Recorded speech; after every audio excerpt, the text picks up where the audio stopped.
প্রধান উপদেষ্টার সফর সঙ্গী হিসেবে নিউ ইয়র্কে গিয়ে সোমবার হেনস্থার শিকার হন বিএনপি ও এনসিপির নেতারা।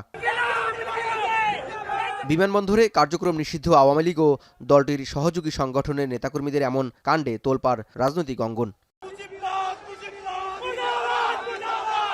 উচ্চ পর্যায়ের প্রতিনিধি দলের সাথে সফরে গিয়েও কেন এমন পরিস্থিতি তৈরি হলো তা নিয়ে উঠছে নানা প্রশ্ন।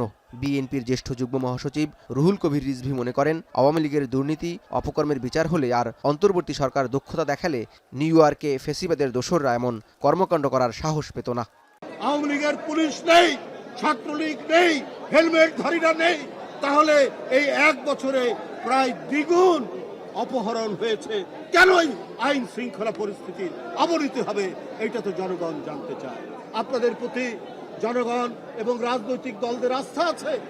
আস্থা থাকার পরেও আপনারা কেন দক্ষতার সাথে, দ্রুততার সাথে, ক্ষিপ্র গতিতে পদক্ষেপ গ্রহণ করতে পারছেন না বলে আজকে বিভিন্ন জায়গায় দোসরদের প্রেতাত্মারা তারা নামার সুযোগ পাচ্ছে এবং বিদেশেও তারা বিভিন্ন ধরনের অপকর্ম করছে। নিউ ইয়র্কের ঘটনায় আওয়ামী লীগের রাজনৈতিক ভবিষ্যৎকে আরও অনিশ্চিত করবে বলে মন্তব্য করেছেন বিএনপির স্থায়ী কমিটির সদস্য আমির খসরু মাহমুদ চৌধুরী। দুপুরে চট্টগ্রাম মা ও শিশু হাসপাতালে ইন্টার্ন চিকিৎসকদের শিক্ষা সমাপনী অনুষ্ঠান শেষে এ মন্তব্য করেন তিনি।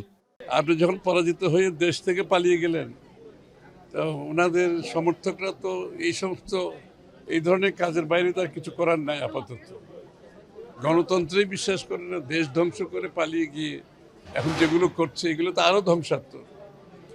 এগুলো তাদের ভবিষ্যৎকে আরো অনুষ্ঠিত করে দিচ্ছে।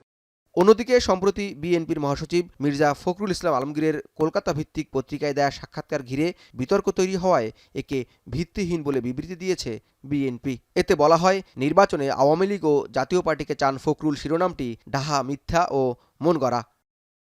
জওয়াদ মাহমুদ, এখন, ঢাকা।